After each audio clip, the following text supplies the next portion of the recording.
안녕하세요. 특부심 가득한 특수교사 A입니다.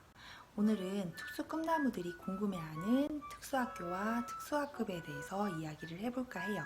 이제 나중에 우리 특수 꿈나무들이 어디로 발령을 받아서 근무를 하는 게 편할까요? 사실 이건 정답이 없습니다. 학교와 학급의 장단점이 있는데 성격에 따라서 특수학급이 더 좋다는 분도 계시고 그 반대인 분들도 계세요. 그래서 제가 생각하는 특수학급과 특수학교의 장단점을 이야기를 해드릴게요. 그 후 선택은 특수 꿈나무들의 몫이에요. 우선 특수학교는 장애인들의 교육을 위해서 일반 학교와 분리된 교육시설로 학교 안에는 유초, 중고가 모여 있어요. 그리고 학교에 따라서 전공과가 있는 학교도 있습니다. 특수학급은 통합교육을 목적으로 일반 학교 안에 설치된 학급을 말합니다. 1번 업무. 업무의 난이도를 따지자면 특수학급보다 특수학교가 더 낫다고 저는 생각합니다. 업무라고 하는 것은 수업 외의 행정적인 업무를 저는 말하는데요. 특수학급은 특수교사가 거의 한 명이기 때문에 한 명이 특수 관련된 업무를 모든 일을 처리를 해야 돼요. 하지만 특수학교는 특수교사가 많으니까 이게 부서별로 분담이 되겠죠. 두 번째, 수업. 특수학교는 일반 학교랑 비슷하다고 생각하시면 됩니다. 일반 학교의 일반 교사들처럼 특수학교 안에도 담임교사가 있고 전담교사가 있어요. 그걸 선택할 수도 있어요. 그리고 어느 정도 경력이 되면 부장도 맡아야 되는 등 그냥 일반 학교랑 비슷한 형태로 돌아간다고 생각을 하시면 됩니다. 사실 수업면에서는 어느 쪽이 더 쉽다 힘들다를 정할 수는 없어요. 이건 하기 나름이거든요.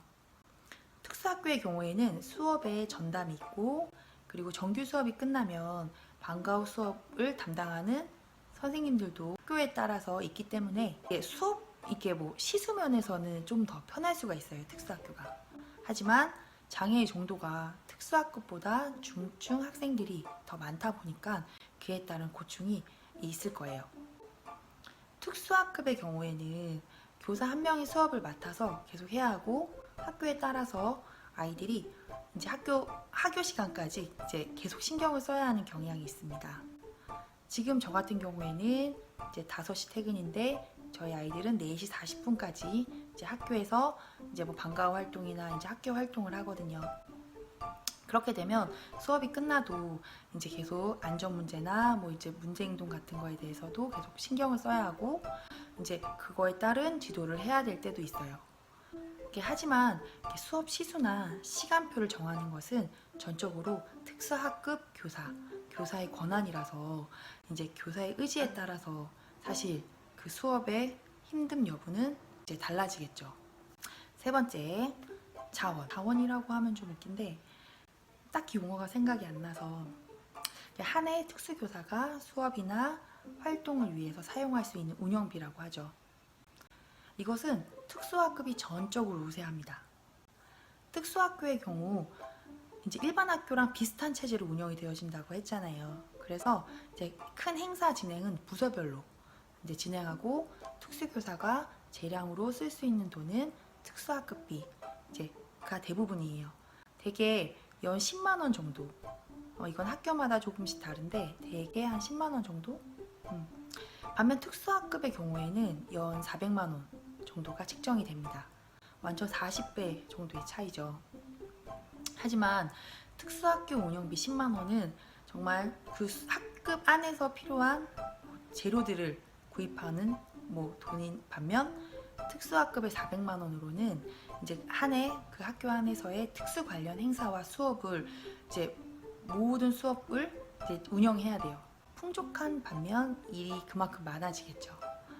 그래도 이게 다양한 활동을 교사 재량으로 할 수 있어서 아이들하고 같이 할 수 있어서 이거는 이제 특수학급 운영비는 꽤 매력적입니다. 그 외에도 특수학교에는 이제 특수교사가 다 모여 있잖아요. 그래서 이게 공통점도 있다 보니까 유대감도 높고 이제 또 서로 특수교육에 대한 교류도 이제 쉽다는 것이 장점이에요. 특수학급 교사들은 혼자서 일을 다 해야 되기 때문에 책임감과 부담감이 또 그만큼 많습니다. 그러나 누구의 터치를 덜 받으면서 이제 마음껏 교사가 이제 할 수 있는 관련 활동들을 마음껏 해볼 수 있어서 이건 너무 자유롭습니다.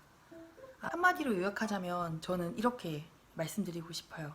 대학교 때 이제 과제를 할 때 조과제를 좀 협동? 뭐 이렇게 조과제를 좋아하는 분들은 특수학교가, 이제 혼자서 과제하는 것이 더 마음 편하다 하시는 분들은 특수학급이 더 편할 거예요. 근데 결론적으로 저의 조언은 둘 다 경험해 보시는 것이 가장 좋습니다. 어차피 특수학교의 수는 적어서 이제 특수학급에서 이제 대부분의 특수교사의 경력을 이제 맞이하게 되실 거예요. 그래서 사실 이런 고민도 필요가 없어요. 그런데 특수학교에서 계속 있을 수는 좀 어려운데 특수학급에서는 계속 있을 수 있거든요. 특수학급만 이제 가면 되니까. 근데 저는 한 번은 꼭 특수학교에 들어가시는 것을 적극 추천합니다. 저는 임용 후에 발령이 바로 나질 않아서 우선 1년간 공백이 있었어요. 대기 발령. 그래서 그때 기간제로 특수학교에서 근무를 했었습니다. 그때 정말 특수학교에 대한 섭리를 다 배웠던 것 같아요. 일도 되게 많이 배우고요. 그 뒤로 15년째 특수학급에서만 일하고 있어요.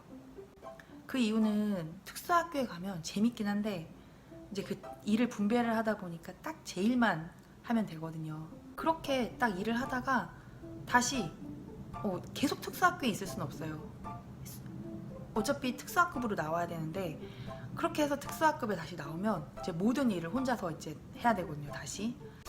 근데 저는 사실 그렇게 똑똑하지 못해서 그렇게 되면 다시 특수학교에 있다가 특수학급에 가면 다 까먹을 것 같은 거예요. 그러면 다시 또 일을 배워야 하고 좀 버벅거릴까봐 이렇게 버퍼링의 시간이 좀 있을까봐 저는 계속 그냥 특수학급에서 일을 하고 있습니다. 그리고 저는 별로 조과제를 좋아하지 않아요.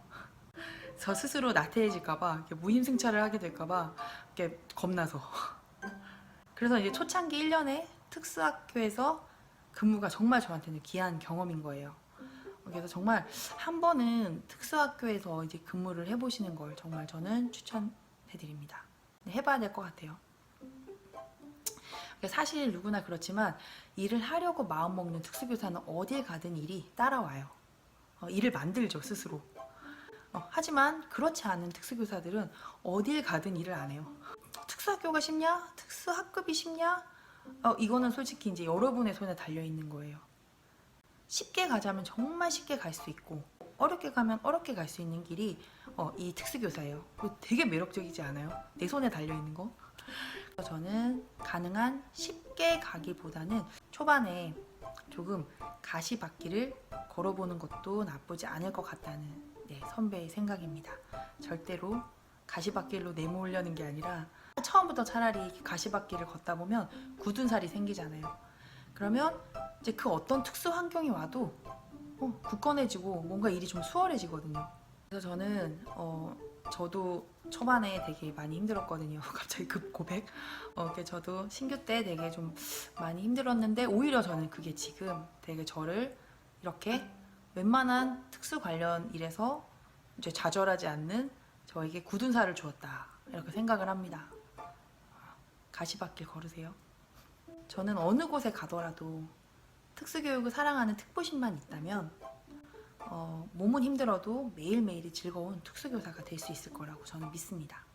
특수 꿈나무 여러분들 어서 오세요. 정말 제가 부족한 특수교사 A가 열심히 이 특수교육을 지키고 털을 닦아놓고 있겠습니다.